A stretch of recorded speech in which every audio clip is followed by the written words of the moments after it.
ತುಂಬಾ ರಾತ್ರಿಯಾದ ನಂತರ ಮಾವ ನನ್ನ ರೂಮಿನ ಬಾಗಿಲನ್ನು ತಟ್ಟಿದರು. ನನ್ನ ಬಳಿ ಬಂದು, ಸೊಸೆ, ನಾನು ಬಾತ್ರೂಂನಲ್ಲಿ ಬಿದ್ದುಬಿಟ್ಟೆ. ನನ್ನ ಸೊಂಟದಲ್ಲಿ ತುಂಬಾ ನೋವಾಗುತ್ತಿದೆ. ನೀನು ಸ್ವಲ್ಪ ಮಸಾಜ್ ಮಾಡಿಕೊಟ್ಟರೆ ಬಹುಶಃ ನನಗೆ ಸ್ವಲ್ಪ ಆರಾಮ ಸಿಗಬಹುದು ಅಂತ ಹೇಳಿದರು. ಆಮೇಲೆ ನಾನು ನನ್ನ ಮಾವನನ್ನು ನನ್ನ ಹಾಸಿಗೆ ಮೇಲೆ ಮಲಗಿಸಿದೆ. ಇದರ ನಂತರ ಏನಾಯ್ತು ಅಂತ ನೀವು ಕಲ್ಪನೆ ಕೂಡ ಮಾಡೋದಕ್ಕೆ ಸಾಧ್ಯ ಇಲ್ಲ.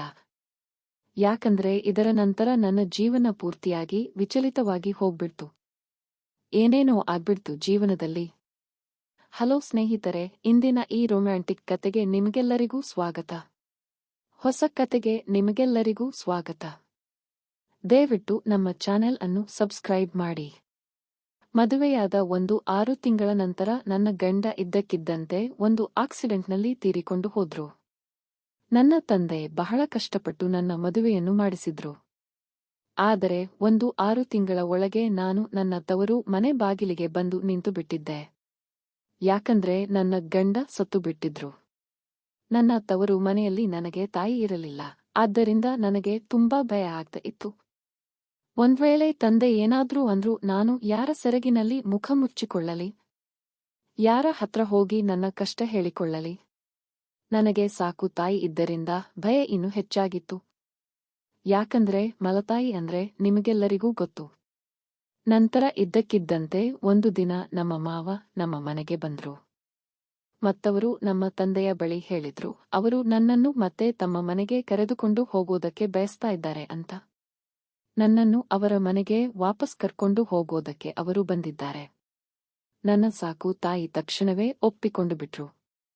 ಆದರೆ ತಂದೆ ಹೇಳಿದ್ರು, ಈಗ ನಿಮ್ಮ ಮಗನೇ ಇಲ್ಲದೆ ಇರುವಾಗ ನೀವು ನನ್ನ ಮಗಳನ್ನ ಯಾಕೆ ಕರೆದುಕೊಂಡು ಹೋಗೋದಕ್ಕೆ ಇಷ್ಟಪಡ್ತಾ ಇದ್ದೀರಾ? ನಿಮ್ಮ ಮಗನೇ ಇಲ್ಲ ಅಂದಮೇಲೆ ನೀವು ನನ್ನ ಮಗಳನ್ನ ಯಾಕೆ ಕರ್ಕೊಂಡು ಹೋಗ್ತಾ ಇದ್ದೀರಾ ಅಂತ. ಇದಕ್ಕೆ ನನ್ನ ಸಾಕು ತಾಯಿ ತಂದೆ ಜೊತೆ ವಾದ ಮಾಡೋದಕ್ಕೆ ಶುರು ಮಾಡಿದ್ರು. ಮತ್ತು ಇಷ್ಟರಲ್ಲಿ ಇಷ್ಟೊಂದು ಯೋಚಿಸುವ ವಿಷಯ ಏನಿದೆ? ಅವರು ಕರ್ಕೊಂಡು ಹೋಗ್ತೀನಿ ಅಂತ ಇದ್ದಾರಲ್ಲ, ಅವರನ್ನ ಕರ್ಕೊಂಡು ಹೋಗಲಿ ಬಿಡು. ಅವಳು ಅವರ ಮನೆ ಸೊಸೆ, ಮಗ ಸತ್ತರೆ ಏನಾಯ್ತು, ಅವಳು ತನ್ನ ಅತ್ತೆ ಮನೆಗೆ ಹೋಗಬಹುದು ಅಂತ ಹೇಳಿ ನನ್ನ ಮಲತಾಯಿ ಹೇಳಿದ್ರು. ಇದರಿಂದ ನನಗೆ ತುಂಬಾ ನೋವಾಯಿತು. ನಮ್ಮ ಮಲತಾಯಿಯ ಈ ಜಗಳದ ನಂತರ ನನ್ನ ತಂದೆ ಏನನ್ನು ಕೇಳದೆ, ನನ್ನ ಮಗಳು ಅಲ್ಲಿ ಸುಖವಾಗಿದ್ರೆ ಒಬ್ಬ ತಂದೆಯಾಗಿ ನನಗೆ ಸಂತೋಷ ಆಗುತ್ತೆ, ನೀವೇ ಅವಳನ್ನ ಕರ್ಕೊಂಡು ಹೋಗಿ ಅಂತ ಹೇಳಿದ್ರು. ಆಮೇಲೆ ನನ್ನ ಮಾವ ನನ್ನ ಬಳಿ ಹೇಳಿದ್ರು, ನಡಿ ಬಟ್ಟೆಗಳನ್ನೆಲ್ಲ ತಗೊಂಡು ಬಾ ಅಂತ. ನಾನು ನನ್ನ ಸಾಕು ತಾಯಿಯ ಎಲ್ಲಾ ದೌರ್ಜನ್ಯಗಳನ್ನ ಸಹಿಸಿಕೊಳ್ಳುತ್ತಾ ನಮ್ಮ ಮಾವನ ಮನೆಗೆ ಹೋಗೋದಕ್ಕೆ ನಿರ್ಧಾರ ಮಾಡಿದೆ. ಕತೆ ಮುಂದೆ ತುಂಬಾ ಇಂಟರೆಸ್ಟಿಂಗ್ ಆಗಿದೆ. ದಯವಿಟ್ಟು ನಮ್ಮ ಚಾನೆಲ್ ಅನ್ನು ಸಬ್ಸ್ಕ್ರೈಬ್ ಮಾಡಿ. ಮೊದಲು ನಮ್ಮ ಮಾವನ ಮನೆಗೆ ತಲುಪಿದ ನಂತರ ನಾನು ನನ್ನ ಬಟ್ಟೆ ಬದಲಾಯಿಸುತ್ತಾ ಇದ್ದೆ. ಆಗಲೇ ನನ್ನ ಮಾವ ಬಂದ್ರು ಮತ್ತೆ ಹೇಳಿದ್ರು, ಸೊಸೆ, 1 ಕಪ್ ಚಹಾ ಮಾಡ್ಕೊಂಡು ಬಾ. ನಾನು ಬೇಗನೆ ಅಡುಗೆ ಮನೆಗೆ ಹೋಗಿ ಚಹಾ ಮಾಡಿದೆ. ಚಹಾ ಕುಡಿತಾ ಅವರು ಹೇಳಿದ್ರು, ನಿನಗೆ ಗೊತ್ತಾ, ಈ ಮನೆಯಲ್ಲಿ ನಾನು ಪೂರ್ತಿ ಒಬ್ಬಂಟಿಯಾಗಿದ್ದೇನೆ. ನನ್ನ ಮಗ ನನಗೆ ಒಬ್ಬನೇ ಸಂತಾನವಾಗಿದ್ದ, ಅಂದ್ರೆ ನನಗೆ ಒಬ್ಬನೇ ಮಗ ಆಗಿದ್ದ. ನಿನ್ನ ಅತ್ತೆ ಕೂಡ ತೀರಿ ಹೋಗಿದ್ದಾರೆ. ಅದಕ್ಕಾಗಿ ನಾನು ನಿನ್ನನ್ನು ಇಲ್ಲಿಗೆ ಕರೆ ತಂದಿದ್ದೇನೆ. ಇದರಿಂದ ನನಗೆ ಇಲ್ಲಿ ನಾನು ಒಬ್ಬಂಟಿ ಅಂತ ಅನಿಸಬಾರದು. ನಾನು ಹೇಳಿದೆ, ಮಾವನವರೇ, ನೀವು ಸ್ವಲ್ಪನೇ ಚಿಂತಿಸಬೇಡಿ, ನಾನು ನಿಮ್ಮ ಮಗಳಂತೆ ಯಾವಾಗಲೂ ನಿಮ್ಮ ಜೊತೆಗೆ ಇರ್ತೇನೆ. ನನ್ನ ಮಾವ ಹೇಳಿದ್ರು, ನೀನು ನನ್ನ ಜೊತೆಗೆ ಇರ್ತೀಯ ಅಂತ ನನಗೆ ಗೊತ್ತು. ಯಾಕಂದ್ರೆ ನಿನ್ನ ಸಾಕು ತಾಯಿ ನಿನ್ನ ತವರ ಮನೆಯಲ್ಲಿ ಎಂದಿಗೂ ಶಾಂತಿಯಿಂದ ಇರೋದಕ್ಕೆ ಬಿಡೋದಿಲ್ಲ. ಈ ಕೆಲವು ದಿನಗಳು ಕಳೆದವು. 6 ತಿಂಗಳ ನಂತರ ಒಂದು ರಾತ್ರಿ ನಾನು ನನ್ನ ರೂಮಿನಲ್ಲಿ ಮಲ್ಕೊಂಡಿದ್ದೆ. ಆಗ ತಡರಾತ್ರಿ ಬಾಗಿಲು ಮೇಲೆ ಸದ್ದಾಯಿತು. ಇವರು ನನ್ನ ಮಾವನೇ ಇರಬೇಕು ಅಂತ ನನಗೆ ಅರ್ಥ ಆಯ್ತು. ಯಾಕಂದ್ರೆ ಈ ಮನೆಯಲ್ಲಿ ನನ್ನನ್ನು ಬಿಟ್ರೆ, ಮಾವನವರನ್ನು ಬಿಟ್ರೆ ಬೇರೆ ಯಾರೂ ಇರಲಿಲ್ಲ. ಮತ್ತು ರಾತ್ರಿಯ ಈ ಹೊತ್ತಿನಲ್ಲಿ ಬಾಗಿಲು ಯಾರು ತಟ್ಟುತ್ತಾರೆ? ಬಹುಶಃ ನಮ್ಮ ಮಾವನವರಿಗೆ ಏನಾದರೂ ಬೇಕಾಗಿರಬಹುದು ಅಂತ ಯೋಚನೆ ಮಾಡಿ ಬಾಗಿಲನ್ನು ತೆರೆದೆ. ಬಾಗಿಲು ತಳೆದ ತಕ್ಷಣ ನನ್ನ ಮಾವ ನನ್ನನ್ನು ಹಿಡಿದುಕೊಂಡರು. ಮತ್ತೆ ಹೇಳಿದ್ರು, ಸೊಸೆ, ನಾನು ಬಾತ್ರೂಮಲ್ಲಿ ಬಿದ್ದಿದ್ದೆ, ನನಗೆ ತುಂಬಾ ನೋವಾಗ್ತಾ ಇದೆ. ನೀನು ಸ್ವಲ್ಪ ಮಸಾಜ್ ಮಾಡಿದ್ರೆ ನನಗೆ ಸ್ವಲ್ಪ ಆರಾಮ ಸಿಗಬಹುದು. ನಂತರ ನಾನು ನನ್ನ ತಂದೆಯ ಸಮಾನರಾದ ಅವರನ್ನು ನನ್ನ ಹಾಸಿಗೆ ಮೇಲೆ ಮಲಗಿಸಿದೆ. ಆದರೆ ನಾನು ಅವರ ರೂಮಿನಿಂದ ಎಣ್ಣೆ ತರೋದು ಮರೆತುಬಿಟ್ಟೆ. ಈಗ ನನಗೆ ಅನ್ನಿಸ್ತಾ ಇದೆ, ನನ್ನ ಗಂಡ ಚಿಕ್ಕ ವಯಸ್ಸಿನಲ್ಲೇ ನನ್ನನ್ನು ಮದುವೆಯಾದರು ಮತ್ತು ಅದೇ ಚಿಕ್ಕ ವಯಸ್ಸಿನಲ್ಲಿ ಈ ಪ್ರಪಂಚವನ್ನು ಕೂಡ ಬಿಟ್ಟು ಹೋದರು.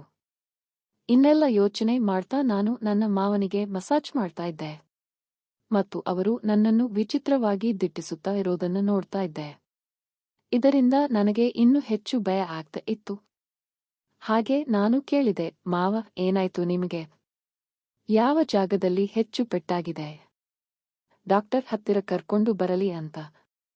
ಇದಕ್ಕೆ ಮಾವ ಹೇಳಿದ್ರು, ಬೇಡ ಸೊಸೆ, ನೀನು ಕೇವಲ ಮಸಾಜ್ ಮಾಡು, ನನಗೆ ಇದರಿಂದ ಆರಾಮ ಸಿಗ್ತಾ ಇದೆ. ಅವರ ವಿಚಿತ್ರ ಮಾತುಗಳನ್ನು ಕೇಳಿ ನನಗೆ ಇನ್ನೂ ಅಸಹಜ ಅನಿಸೋದಕ್ಕೆ ಶುರುವಾಯಿತು. ಏನೋ ಒಂಥರ ಅನ್ಸೋದಕ್ಕೆ ಶುರುವಾಯಿತು. ನಂತರ ನಾನು ಹೇಳ್ದೆ, ಮಾವ, ನೀವು ಇಲ್ಲೇ ಮಲ್ಕೊಂಡು ಬಿಡಿ, ಸೊಂಟದಲ್ಲಿ ನೋವು ಇಟ್ಕೊಂಡು ನಿಮ್ಮ ರೂಮಿನೊಳಗೆ ಹೇಗೆ ಹೋಗ್ತೀರಿ?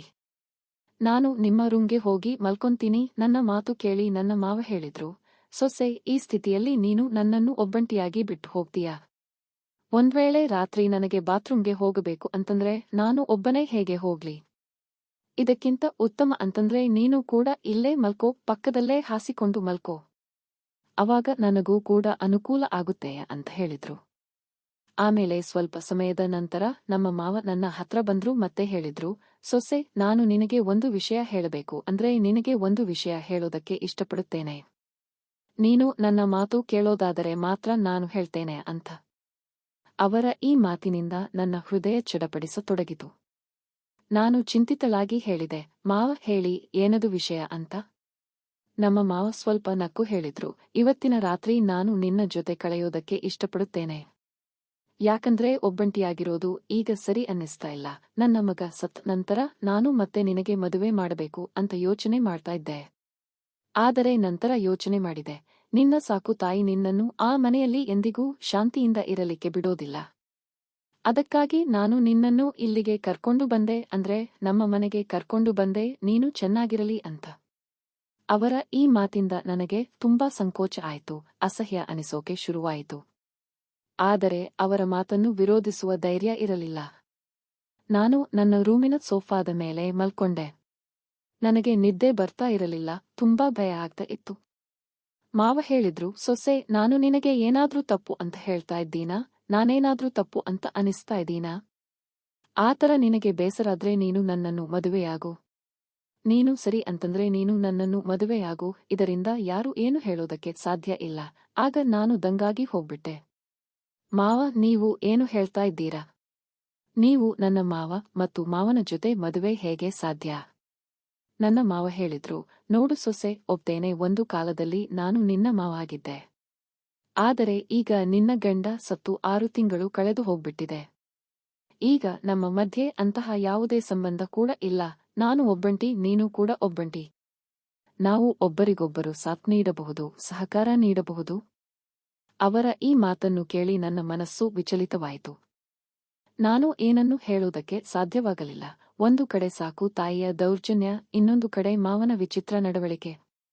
ಆ ರಾತ್ರಿ ಕಳೀತು ಮತ್ತು ಮರುದಿನ ಬೆಳಗ್ಗೆ ನಾನು ನನ್ನ ಮಾವನ ಮಾತುಗಳನ್ನ ತುಂಬಾ ಯೋಚನೆ ಮಾಡಿದೆ. ನಾನು ನನ್ನ ಪರಿಸ್ಥಿತಿಯ ವಿಶ್ಲೇಷಣೆಯನ್ನು ಮಾಡಿದೆ. ಮಾವನ ಒಂದು ಪ್ರಸ್ತಾವನೆ ಏನಿತ್ತಲ್ಲ, ಮದುವೆದು, ನನಗೆ ಅಸಾಧ್ಯ ಅನ್ಸೋದಕ್ಕೆ ಶುರುವಾಯಿತು. ನಾನು ಕೆಲವು ನಿರ್ಧಾರಗಳನ್ನು ತೆಗೆದುಕೊಳ್ಳಲು ಒತ್ತಾಯಿಸಲ್ಪಡುತ್ತಿತ್ತು ನನ್ನ ಪರಿಸ್ಥಿತಿ. ನಂತರ ನನಗೆ ಅನಿಸ್ತು, ನಾನು ತಂದೆಯ ಬಳಿ ಹೋಗಿ ಮಾತಾಡಬೇಕು, ಅಂದ್ರೆ ನಮ್ಮ ಅಪ್ಪನ ಜೊತೆಗೆ ಮಾತಾಡಬೇಕು ಅಂತ. ಆದರೆ ಈ ಎಲ್ಲಾ ಮಾತುಗಳನ್ನು ನನ್ನ ಸ್ವಂತ ಅಪ್ಪನ ಜೊತೆ ಮಾಡೋ ಧೈರ್ಯ ನನಗೆ ಇರಲಿಲ್ಲ. ಯಾಕಂದ್ರೆ ತಂದೆಯ ಜೊತೆ ಮಾತಾಡಿದ ನಂತರ ನನ್ನ ಜೀವನದಲ್ಲಿ ಹೊಸ ಸಮಸ್ಯೆಗಳು ಬರಬಹುದು ಅಂತ ನನಗೆ ತಿಳಿದಿತ್ತು. ಆದ್ದರಿಂದ ನಾನು ಅವರ ಬಳಿ ಹೋಗಲಿಲ್ಲ. ಹೀಗೆ ಒಂದು ದಿನ ಸಂಜೆ ನಮ್ಮ ಮಾವನ ಜೊತೆ ಮಾತಾಡುವ ಅವಕಾಶ ಸಿಕ್ತು ನನಗೆ. ಅವರು ಹೇಳಿದ್ರು, ಸೊಸೆ, ನಾನು ನಿನ್ನಿಂದ ಕೆಟ್ಟದ್ದೇನು ಬಯಸಲಿಲ್ಲ, ಕೆಟ್ಟದ್ದೇನು ಮಾಡಿಲ್ಲ. ಕೇವಲ ನೀನು ನನ್ನ ಜೀವನದಲ್ಲಿ ಸುಖ ತರಬೇಕು ಅಂತ ನಾನು ಬಯಸ್ತಾ ಇದ್ದೇನೆ. ನಾನು ಒಬ್ಬಂಟಿಯಾಗಿರೋದಕ್ಕೆ ಸಾಧ್ಯ ಇಲ್ಲ, ನಿನ್ನ ಜೊತೆಯಲ್ಲೇ ಇರಬೇಕು. ನಿನ್ನ ಜೊತೆಯಲ್ಲೇ ನನ್ನ ಜೀವನ ಪೂರ್ಣವಾಗುತ್ತೆ. ಮಾವನಿಂದ ಎಲ್ಲಾ ಮಾತುಗಳನ್ನು ಕೇಳಿ ನಾನು ಒಳಗಿನಿಂದ ನಡುಗುವುದಕ್ಕೆ ಶುರು ಮಾಡಿದೆ. ಮತ್ತೆ ಏನನ್ನು ಮಾತನಾಡುವುದಕ್ಕೆ ಸಾಧ್ಯ ಆಗಲಿಲ್ಲ. ಸ್ವಲ್ಪ ಸಮಯದ ನಂತರ ಮಾವ ಅಲ್ಲಿಂದ ಹೊರಗೆ ಹೋದ್ರು. ಹೀಗೆ ನನಗೆ ಅತ್ತೆ ಮನೆಯಲ್ಲಿ ಇನ್ನೂ ಕೆಲವು ತಿಂಗಳು ಕಳೆದ ನಂತರ ನನ್ನ ಮಾವ ಮತ್ತು ನನ್ನ ನಡುವೆ ಒಂದು ವಿಚಿತ್ರವಾದ ಸಂಬಂಧ ಬೆಳೆಯುತ್ತಾ ಹೋಯಿತು. ಪತಿಯ ಸಾವಿನ ನಂತರ ನಾನು ಪ್ರಪಂಚದಲ್ಲಿ ಪೂರ್ತಿ ಒಬ್ಬಂಟಿಯಾಗಿ ಬಿಟ್ಟಿದ್ದೆ. ಏಕಾಂಗಿ ಆಗ್ಬಿಟ್ಟಿದ್ದೆ, ಯಾರೂ ಇರಲಿಲ್ಲ ನನ್ನವರು ಅಂತ. ಆದರೆ ನನ್ನ ಮಾವ ನನ್ನ ಬಗ್ಗೆ ವ್ಯಕ್ತಪಡಿಸಿದ ಭಾವನೆಗಳು ನನ್ನ ಜೀವನವನ್ನು ಒಂದು ಹೊಸ ದಿಕ್ಕಿಗೆ ತಿರುಗಿಸಿತು. ದಯವಿಟ್ಟು ನಮ್ಮ ಚಾನೆಲ್ ಅನ್ನು ಸಬ್ಸ್ಕ್ರೈಬ್ ಮಾಡಿ ಪ್ರಿಯ ವೀಕ್ಷಕರೇ. ಅವರ ಶಬ್ದಗಳು ನನ್ನನ್ನು ಒಳಗಿನಿಂದ ಅಲುಗಾಡಿಸಿದವು. ಯಾವಾಗಲೂ ನಾನು ಮಲಗೋದಕ್ಕೆ ಹೋದಾಗ ಅವರ ಮಾತುಗಳು ನನ್ನನ್ನು ಕಾಡ್ತಾ ಇದ್ವು. ಅವರು ಹೇಳ್ತಾ ಇದ್ರು, ನನ್ನ ಜೊತೆ ಇರೋದ್ರಿಂದ ಅವರಿಗೆ ತಮ್ಮ ಒಂಟಿತನದ ಅರಿವಾಗೋದಿಲ್ಲ ಅಂತ. ಖುಷಿಯಾಗಿರ್ತಾ ಇದ್ರು ಮತ್ತು ನಾವು ಇಬ್ಬರೂ ಒಂದು ಹೊಸ ಜೀವನವನ್ನು ಆರಂಭಿಸಬೇಕು ಅಂತ ಅವರು ಬಯಸಿದ್ರು. ಆ ರಾತ್ರಿ ಮಾತುಕತೆಯ ನಂತರ ನಾನು ನನ್ನನ್ನು ತುಂಬಾ ಗೊಂದಲದಲ್ಲಿ ಕಂಡುಕೊಂಡೆ. ಏನು ಮಾಡಬೇಕು, ಏನಿಲ್ಲ ಅಂತ ಅನ್ನೋದೇ ತಲೆಗೆಟ್ಟು ಹೋಗ್ಬಿಟ್ಟಿತ್ತು. ತನ್ನ ಮನಸ್ಸಿನಲ್ಲಿ ಹಲವು ಪ್ರಶ್ನೆಗಳು ಹೇಳ್ತಾ ಇದ್ವು. ಇದು ಸರಿಯೇ? ಇದು ಸಮಾಜದ ನಿಯಮಗಳಿಗೆ ವಿರುದ್ಧವಾಗಿ ಹೋಗುವುದಿಲ್ಲವೇ? ಆದರೆ ಎಲ್ಲೋ ಒಂದು ಕಡೆ ನಮ್ಮ ಮನಸ್ಸಿನಲ್ಲಿ ಈ ಮಾತು ಇತ್ತು, ಬಹುಶಃ ನನ್ನ ಮಾವ ನಿಜವಾಗಿಯೂ ಒಂಟಿತನ ಅನುಭವಿಸುತ್ತಾ ಇದ್ದಾರೆ ಅಂತ ಹೇಳಿ ನಾನು ತುಂಬಾ ಆಲೋಚನೆ ಮಾಡಿದೆ. ನಂತರ ಅವರ ಜೊತೆ ಮಾತಾಡೋದಕ್ಕೆ ನಿರ್ಧರಿಸಿದೆ. ಒಂದು ರಾತ್ರಿ ಮನೆ ಅಕ್ಕಪಕ್ಕದವರೆಲ್ಲರೂ ಮಲಗಿದ್ದಾಗ ನಾನು ಮಾವನ ರೂಮಿನ ಬಾಗಿಲು ತಟ್ಟಿದೆ. ಅವರು ಬಾಗಿಲು ತೆಗೆದರು. ನನ್ನನ್ನು ನೋಡಿ ಸ್ವಲ್ಪ ಆಶ್ಚರ್ಯಪಟ್ಟರು. ನಾನು ಒಳಗೆ ಹೋಗಿ ಹೇಳ್ದೆ, ಮಾವ, ನಾನು ನಿಮ್ಮ ಜೊತೆ ಒಂದು ಇಂಪಾರ್ಟೆಂಟ್ ವಿಷಯ ಮಾತಾಡೋಕೆ ಇಷ್ಟಪಡ್ತೀನಿ. ಅವರು ನನಗೆ ಕುಳಿತುಕೊಳ್ಳೋದಕ್ಕೆ ಸೂಚನೆ ಮಾಡಿದರು ಮತ್ತು ಗಂಭೀರವಾಗಿ ಹೇಳಿದ್ರು, ಸೊಸೆ, ನೀನು ಇಷ್ಟು ತಡರಾತ್ರಿಯಲ್ಲಿ, ಅಂದ್ರೆ ತುಂಬಾ ಲೇಟ್ ಆಗಿ ಯಾಕೆ ಬಂದಿದ್ದೀಯಾ ಅಂತ. ನಾನು ಸ್ವಲ್ಪ ಧೈರ್ಯ ತಗೊಂಡು ಹೇಳ್ದೆ, ಮಾವ, ನಾನು ನಿಮ್ಮ ಪ್ರಸ್ತಾವನೆ ಬಗ್ಗೆ ಯೋಚನೆ ಮಾಡಿದ್ದೀನಿ. ಅಂದ್ರೆ ಮದುವೆ ಈ ವಿಚಾರ ಅವರು ಮಾತಾಡಿದರಲ್ಲ, ಅದರ ಬಗ್ಗೆ ಯೋಚನೆ ಮಾಡಿದ್ದೀನಿ. ನೀವು ಒಂಟಿತನದಿಂದ ಬಳಲುತ್ತಾ ಇದ್ದೀರಾ ಮತ್ತು ಒಬ್ಬ ಸಂಗಾತಿಯ ಅಗತ್ಯ ಇದೆ ಅಂತ ನನಗೆ ಅರ್ಥ ಆಗಿದೆ. ಆದರೆ ಈ ಸಂಬಂಧಕ್ಕಾಗಿ ಒಂದು ಷರತ್ ಇದೆ. ಅದೇನಂದ್ರೆ ನಮ್ಮ ನಡುವೆ ಯಾವಾಗಲೂ ಗೌರವ ಮತ್ತು ಪ್ರೀತಿಯ ಸಂಬಂಧ ಇರುತ್ತೆ. ನೀನು ನನಗೆ ಮಗಳಂತೆ ಗೌರವ ನೀಡಬೇಕು ಮತ್ತು ನಾನು ನಿಮಗೆ ತಂದೆಯಂತೆ ಆದರವನ್ನು ನೀಡುತ್ತೇನೆ. ಅವರು ಈ ನನ್ನ ಮಾತನ್ನು ಕೇಳಿ ಗಮನದಿಂದ ಕೇಳಿದರು ಮತ್ತು ಸ್ವಲ್ಪ ಸಮಯದ ನಂತರ ಹೇಳಿದ್ರು, ನಾನು ನಿನ್ನ ಷರತ್ತನ್ನು ಒಪ್ಪುತ್ತೇನೆ ಅಂತ. ನಿನ್ನ ಗೌರವವನ್ನು ಯಾವಾಗಲೂ ಕಾಪಾಡುತ್ತೇನೆ ಅಂತ. ಅವರ ಈ ಮಾತು ಕೇಳಿ ನನ್ನ ಹೃದಯ ಭಾರವಾಯಿತು, ಹಗುರವಾಯಿತು. ನಾನು ಅವರಿಗೆ ನನ್ನ ಒಪ್ಪಿಗೆಯನ್ನು ನೀಡಿದೆ. ನಂತರ ಕೆಲವು ದಿನಗಳ ನಂತರ ನಾವು ಒಂದು ಸಣ್ಣ ಸಮಾರಂಭದಲ್ಲಿ ಮದುವೆಯಾದ್ವಿ. ಈ ಮದುವೆ ಸಮಾಜದ ಕಣ್ಣಿನಲ್ಲಿ ಅಸಾಮಾನ್ಯವಾಗಿತ್ತು. ಯಾಕಂದ್ರೆ ಅತ್ತೆ ಮಾವ ಮದುವೆ ಆಗೋದು ರೇರ್, ಆದರೆ ನಾವು ನಮ್ಮ ಪರಿಸ್ಥಿತಿಯನ್ನು ಒಪ್ಪಿಕೊಂಡಿದ್ವಿ. ಮದುವೆಯ ನಂತರ ದಿನಗಳು ನನಗೆ ತುಂಬಾ ಸವಾಲಿನಿಂದ ಕೂಡಿದ್ವು. ಊರಿನಲ್ಲಿ ಜನರ ಮಾತುಗಳು ಆಡಲಾರಂಭಿಸಿದ್ರು. ಸಂಬಂಧಿಕರು ನಮ್ಮಿಂದ ದೂರ ಇರೋದಕ್ಕೆ ಶುರು ಮಾಡಿದರು. ಆದರೆ ನಾವು ಇವೆಲ್ಲವನ್ನ ಲೆಕ್ಕಿಸದೆ ನಮ್ಮ ಜೀವನವನ್ನು ಮುಂದೆ ಸಾಗಿಸೋದಕ್ಕೆ ನಿರ್ಧರಿಸಿದ್ವಿ. ನಮ್ಮ ಸಂಬಂಧದಲ್ಲಿ ನಿಧಾನವಾಗಿ ಪ್ರೀತಿ ಮತ್ತು ತಿಳುವಳಿಕೆ ಬೆಳೆಯೋದಕ್ಕೆ ಶುರುವಾಯಿತು. ಅತ್ತೆ ಮನೆಯಲ್ಲಿ ಮೊದಲು ಎಲ್ಲ ನನಗೆ ಅಸಹಜ ಅನಿಸ್ತಾ ಇತ್ತು, ಈಗ ಅದೇ ಮನೆ ನನಗೆ ಸ್ವಂತ ಮನೆ ಅನಿಸೋದಕ್ಕೆ ಶುರುವಾಗಿದೆ. ಮಾವ ನನಗಾಗಿ ಪ್ರತಿಯೊಂದು ಸಂಭಾವ್ಯ ಅಂದ್ರೆ ಎಲ್ಲಾ ಪಾಸಿಬಲ್ ಪ್ರಯತ್ನವನ್ನು ಮಾಡಿದ್ರು.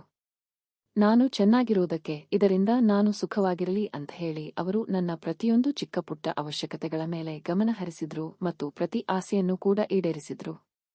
ಅವರು ಪ್ರತಿದಿನ ನನಗಾಗಿ ವಿಶೇಷವಾದದ್ದನ್ನು ಮಾಡೋದಕ್ಕೆ ಪ್ರಯತ್ನ ಮಾಡಿದ್ರು. ಕೆಲವೊಮ್ಮೆ ನನ್ನ ಇಷ್ಟವಾದ ಆಹಾರ ತರ್ತಾ ಇದ್ರು, ಕೆಲವೊಮ್ಮೆ ನನಗಾಗಿ ಹೊಸ ಸೀರೆಗಳನ್ನು ಖರೀದಿಸ್ತಾ ಇದ್ರು. ನಿಧಾನವಾಗಿ ನಾನು ಕೂಡ ಅವರ ಬಗ್ಗೆ ಒಂದು ವಿಭಿನ್ನ ರೀತಿಯ ಗೌರವವನ್ನು ಅನುಭವಿಸುವುದಕ್ಕೆ ಶುರು ಮಾಡಿದೆ. ನಾವಿಬ್ಬರೂ ಸೇರಿ ಒಂದು ಹೊಸ ಜೀವನವನ್ನು ಆರಂಭಿಸಿದ್ವಿ. ಮಾವ ಈಗ ನನಗೆ ನನ್ನ ಜೀವನದ ಒಂದು ಅವಿಭಾಜ್ಯ ಅಂಗ ಆಗಿದ್ರು. ನಮ್ಮ ನಡುವಿನ ಸಂಬಂಧ ಈಗ ಕೇವಲ ಮಾವ ಮತ್ತು ಸೊಸೆಯದ್ದಾಗಿರಲಿಲ್ಲ, ಬದಲಾಗಿ ಎರಡು ಹೃದಯಗಳ ಒಂದು ಗಟ್ಟಿಯಾದ ಬಂಧವಾಗಿತ್ತು. ನನಗೆ ಅವರ ಅಗತ್ಯ ಇದ್ದಾಗ ಅವರು ಪ್ರತಿಸಲ ನನಗೆ ಆಸರೆಯಾಗಿ ನಿಲ್ತಾ ಇದ್ದರು. ಅವರು ನನಗೆ ಮತ್ತೆ ನಗುವುದನ್ನು ಕಲಿಸಿದರು, ಜೀವನವನ್ನು ಹೊಸ ದೃಷ್ಟಿಕೋನದಿಂದ ನೋಡುವುದನ್ನು ಕಲಿಸಿದ್ರು. ಮದುವೆಯಾಗಿ ಕೆಲವು ತಿಂಗಳುಗಳ ನಂತರ ನಾನು ಅನುಭವಿಸಿದೆ ಅಂತಂದ್ರೆ, ನಮ್ಮ ನಡುವಿನ ಈ ಹೊಸ ಸಂಬಂಧ ನನಗೆ ಒಂದು ಹೊಸ ದಿಕ್ಕನ್ನು ನೀಡಿತ್ತು. ನಾವು ಸೇರಿ ಹಲವು ಕಷ್ಟಗಳನ್ನು ಎದುರಿಸಿದ್ವಿ ಮತ್ತು ಪ್ರತಿ ಬಾರಿ ಒಬ್ಬರಿಗೊಬ್ಬರು ಸಾಥು ನೀಡಿದ್ವಿ, ಸಪೋರ್ಟ್ ಮಾಡಿದ್ವಿ. ಮಾವನ ಜೊತೆಗಿನ ನನ್ನ ಈ ಹೊಸ ಸಂಬಂಧವು ಜೀವನದ ಹಲವು ಹೊಸ ಮುಖಗಳನ್ನು ತೋರಿಸಿತು.